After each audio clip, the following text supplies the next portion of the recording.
Hey everyone, welcome to Reddit Readout. Today we are checking out Nuclear Revenge. Story 1. Don't kill your neighbor's dogs. My crazy, antisocial, elderly aunt lives in the mountains of West Virginia. My aunt is a mean, bitter old woman, who was suspected of shooting and killing her ex-husband, but the cops could never pin it on her.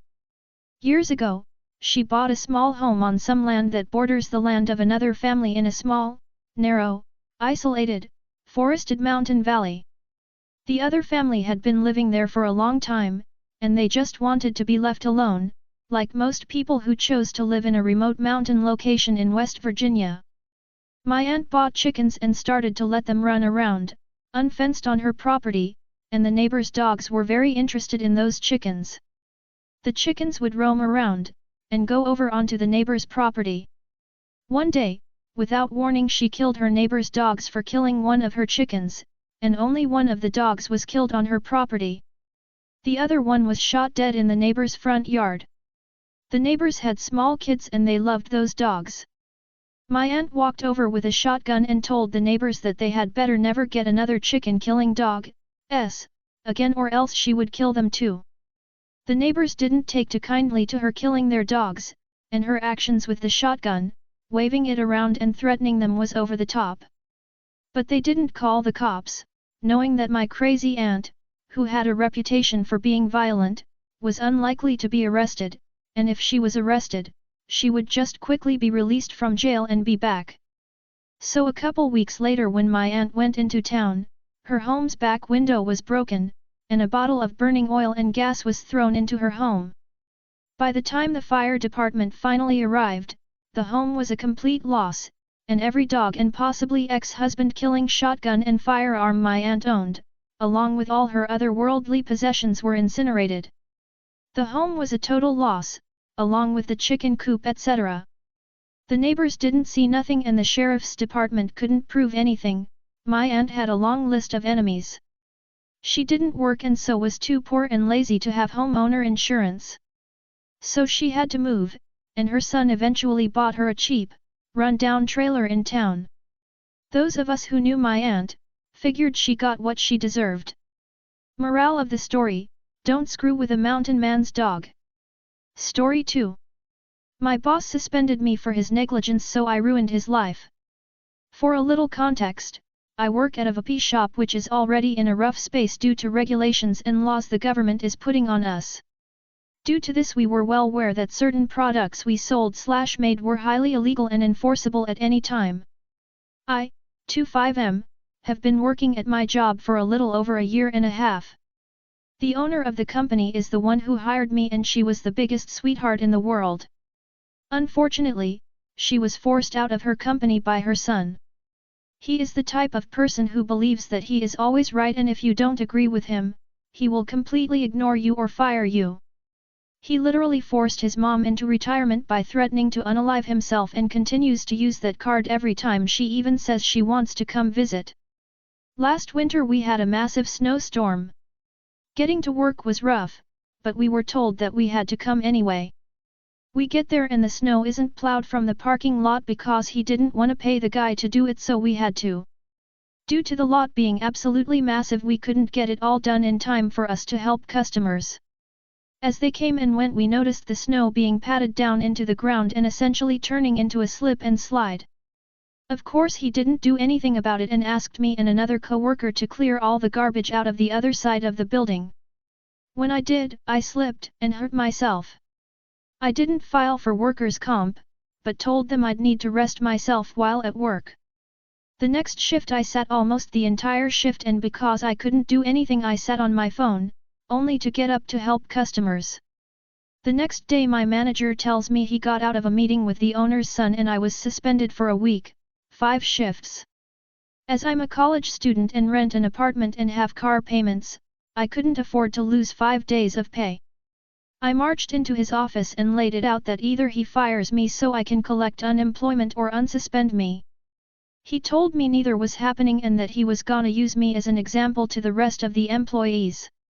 I was pissed and cursed him out. He doesn't like confrontation, so he shortened my suspension to get me out of the office.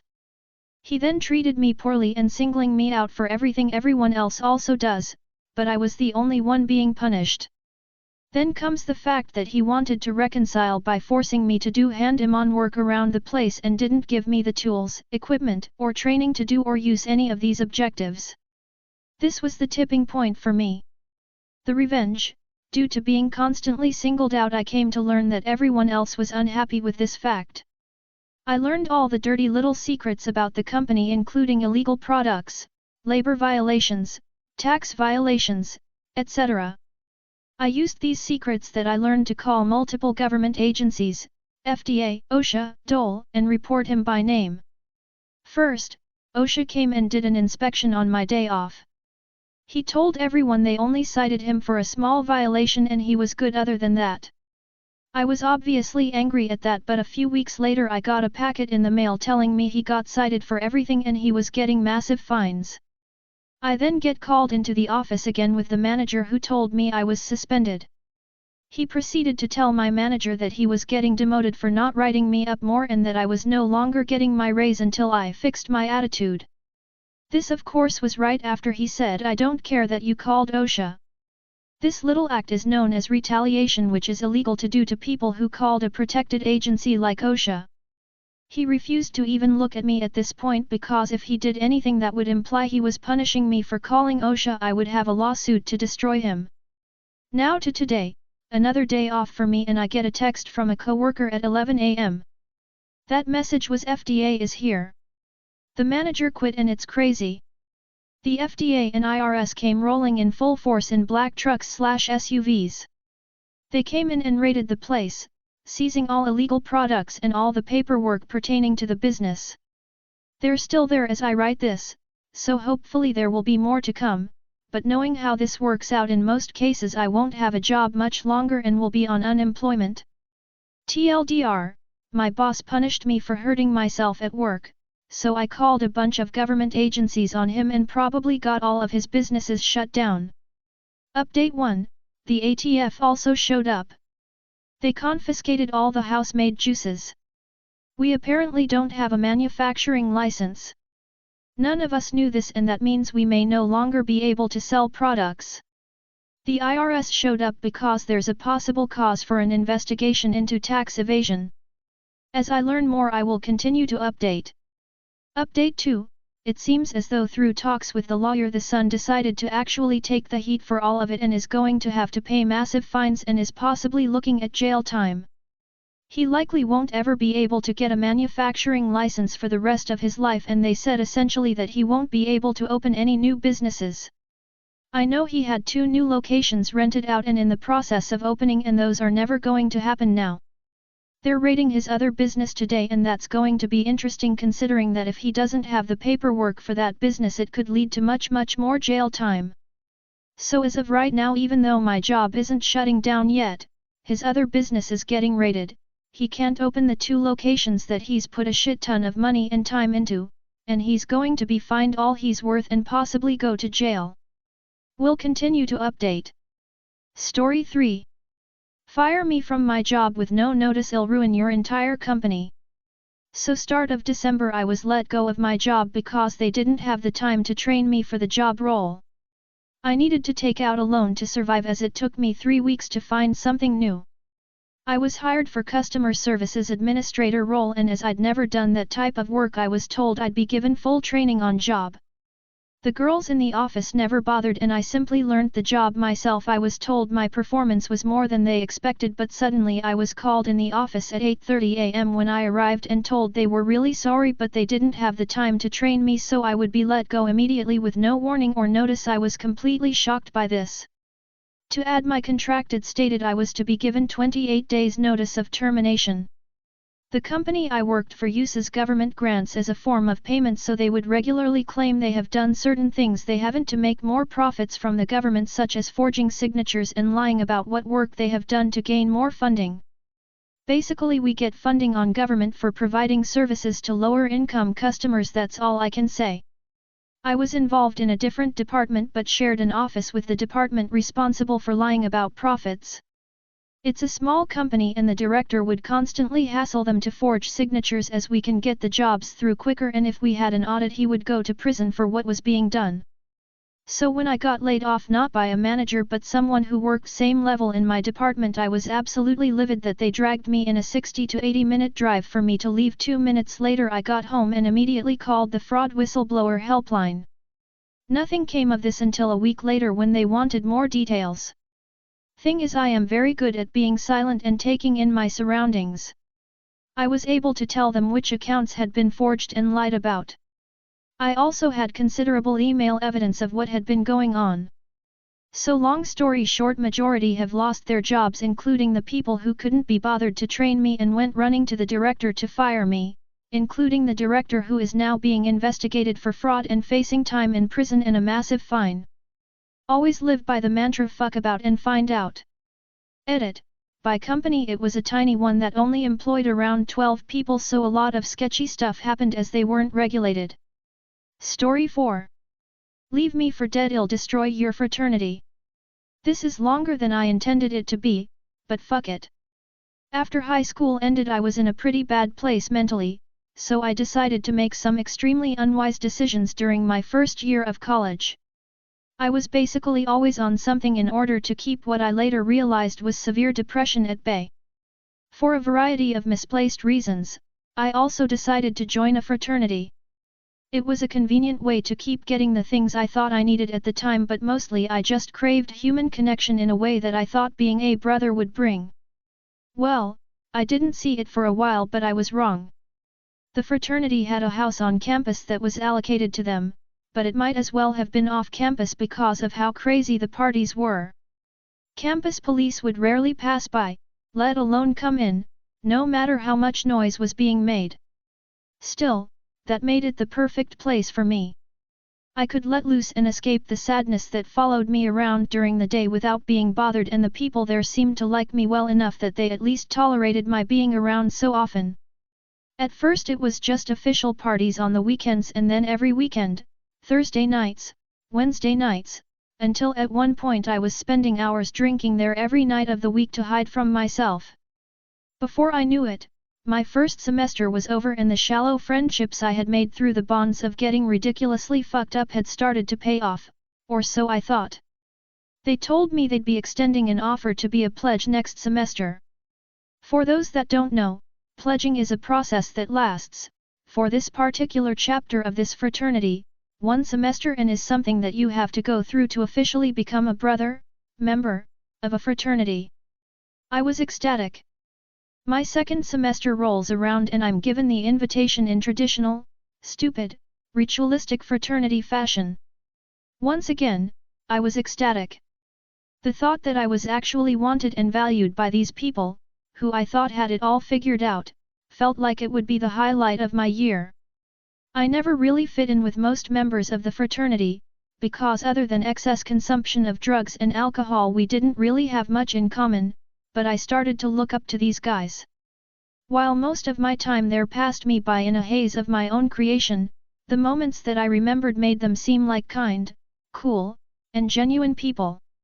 Although most of my friendships during that year were with the people from this particular fraternity, I had made some friends in my own dorm hall as well. One night after pre-gaming in someone's dorm I was happy for any excuse to start drinking. At 3 p.m. a couple girls came up to me. They asked why I was pledging at that particular frat, given its reputation. Why someone as nice as me would want to be around people like that. I asked what they were talking about and they told me that particular frat house has a reputation as a place where girls shouldn't get too drunk, trying to be as not graphic as possible here. I told them that it must be a rumor that started because of guys who already graduated, because there was no way any of the brothers I knew would ever do something like that. I second-guessed my sense of belonging for the first time that night, but was too starved for human connection to seriously consider that I might not be making the best choices. Still, a small crack had formed in the facade I had built around these people. Another night, I overheard a couple of the brothers talking when I woke up to use the bathroom, talking about how they desperately needed members to keep the house and how it was a shame that they had to let me become a brother at the end of the semester because they'd normally never let someone like me in. Fine, I thought, that's how these three feel, but most of the others like me and actually want me here. Wrong. But my life was in pieces before I got to college, and I was so desperate for friends and a sense of belonging that I was willing to rationalize anything to keep the lie going.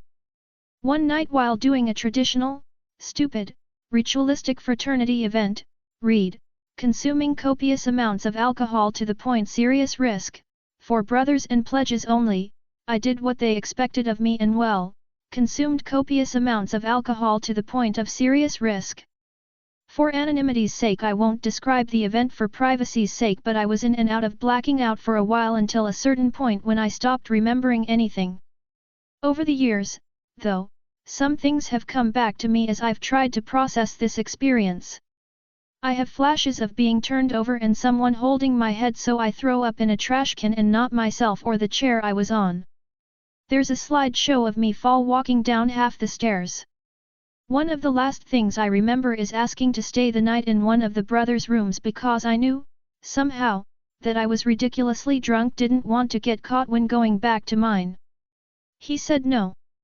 He was my closest friend there. It should have been clear to anyone around that I wasn't safe, but these guys were still giving me shitty light beer instead of water because it's basically the same thing. I'll never get that line, or the laughter that followed, out of my head. Instead of getting me help, or even just letting me stay there, one of the brothers just took my back to my dorm. Luckily for me, an RA saw me being brought in essentially over his shoulder and felt like I was in danger, so she called for help. Even after all these years, the last thing I remember from that night is answering a knock at the door of my dorm. When I woke up in the hospital the next morning, I was told that I could have died. They described how I acted, and it was clear to me after just hearing about it that I was in danger. My BAC, blood alcohol concentration, was at 0.37 and there was somehow still more in my stomach that I hadn't thrown up before they pumped it. For reference, alcohol poisoning can cause death and generally shows up around 0.30, while 0.40 is potentially fatal on its own because your heart or lungs can just stop working. My RA almost certainly saved my life. When I was sitting in that hospital bed, I cried. Not because I might have died, but because I felt like my life that I was just getting back had fallen apart again. I felt broken, betrayed, and profoundly sad that the people I trusted didn't care enough about me to try and keep me alive. When I got back to campus, I had to meet with a disciplinary officer because of underage drinking, and he questioned where I got the alcohol, who I was with, etc. But apart from that, I just followed my usual routine that I was accustomed to. It was the weekend, so I went down to the frat house. I still don't know why, really. I think I was just numb and going through the motions, or maybe I wanted a sense of normalcy. When I got there, all the feelings of sadness turned to anger. As I told them what happened, the people that I half-heartedly expected to be happy to see me were more concerned about what I might have said to the disciplinary officer than the fact that I was alive. They were wrong to do that, for the record, because I covered their asses completely. But I was livid. These people were supposed to be my brothers. How dare they leave me for dead? How dare they feign concern for me when all they really want is to protect themselves? I made an excuse, that I had just wanted to update them but was tired and still recovering, so that I could go back to my dorm. I stewed in anger and resentment for hours. I thought about all the things I had experienced, all the warning signs, and I made a plan. First, I set up a new email account and got the faculty email for the head of the disciplinary committee, calling him committee head now. Full title is annoying to type out every time. A guy who apparently really hated the presence of fraternities on campus housing. I told him I was a student who had information about crimes committed by the members of this particular fraternity and wanted them gone, not just from their house but from the school. I also talked to one of the girls who took me aside in my dorm, one I felt I could trust, and asked if she or anyone she knew had experiences, names, anything. She wasn't willing to step forward personally, but she knew someone who was and helped me get in touch. 3 days later, I met with the committee head at 4 a.m. in someone else's office. I didn't want to be seen because I didn't want anyone to know what was going on or have any heads up. I asked him what he needed to take their house, and he told me. He amended the report I gave to the original disciplinary officer to include 2 accidental mentions of a particular relatively uncommon alcohol, one this fraternity always uses for their traditional, stupid, ritualistic, fraternity-only drinking events. For what it's worth, that alcohol was actually present, so it wasn't exactly a lie. Apparently just that much was enough for an investigation and wouldn't need me to be involved any more than I already was, which was something I insisted on. The investigation merely being opened was also enough that one anonymous tip-off, say, where certain quantities of certain drugs were likely to be hidden within the frat house, was also enough for campus police to come knocking with real police in tow to tear the place apart if enough was found the first time. Remember, the house is owned by the school, so as long as the school gives the police permission to search and they have enough reason to, they're good to go. I also got him in contact with the brave girl who was willing to come forward with her story. I don't know if she ever got real justice, but I do know that one member of the frat suddenly dropped out between the first time I met with the committee head and when the police came. I hope she did. I made myself scarce around the frat house for a month or so with the excuse that I needed to stop drinking. I didn't stop, at least at that point, but I needed some reason for my distance. Even though I wasn't around as often as I once was, I did spend enough time there to put various amounts of coke, Xanax, MDMA, Ket, and LSD in places that people wouldn't look until the time was right. I've never been a rich guy, so it wasn't much, but pretty much every other room had enough for a minor possession charge thanks to my generosity. When the house eventually got flipped and the drugs were found, I dropped out because despite my best attempts to hide it, at that point most of the brothers were keeping me at arm's length and looking at me with suspicion. It was near the end of the semester anyway, and I had gone from doing fairly well in my first semester to failing most of my classes in the second, so I thought it was probably for the best. I still got to see some of them get dragged out of the house in handcuffs. It was worth it. When it was all said and done, the frat house was essentially raided twice. At least 3 of the brothers dropped out while facing serious possession charges, that I had nothing to do with, those were their drugs, and the rest of them had to separate, moving into other dorms or already scarce off-campus housing when the fraternity was banned by the school from ever having an official on-campus house for the next decade. Many of them also got minor possessions charges on their own or thanks to me. This was almost a decade ago now, and I don't regret it at all apart from the fact that I didn't do something sooner. Eventually I got help for my mental health and no longer abused drugs or alcohol to cope with pain. I also transferred away from that shitty hellhole of a school with just the one good semester on my transcript, though I never did get around to finishing my degree because I spent years in a self-destructive spiral and all my money on therapy to pull myself out. I just hope what I did made it at least slightly less likely for others to be in danger, one way or another, and that all the people who deserved it got what was coming to them. The pessimist in me doubts it, but I like to think that they did. At the very least, I know that fraternity doesn't have any presence at my former school anymore. Seems like it's kind of hard to get new recruits when you lose the only thing you had going for you and your already shitty reputation gets worse. Dr. joined a fraternity looking for friendship, got used to keep their on-campus housing and left for dead with serious alcohol poisoning. Frat was more concerned with getting in trouble than the fact that I almost died in part because of them, so I colluded with and then tipped off the head of the campus disciplinary committee, leading to their house being shut down and some of them facing serious time for drug possession. That's all for today. Please don't forget to like and subscribe.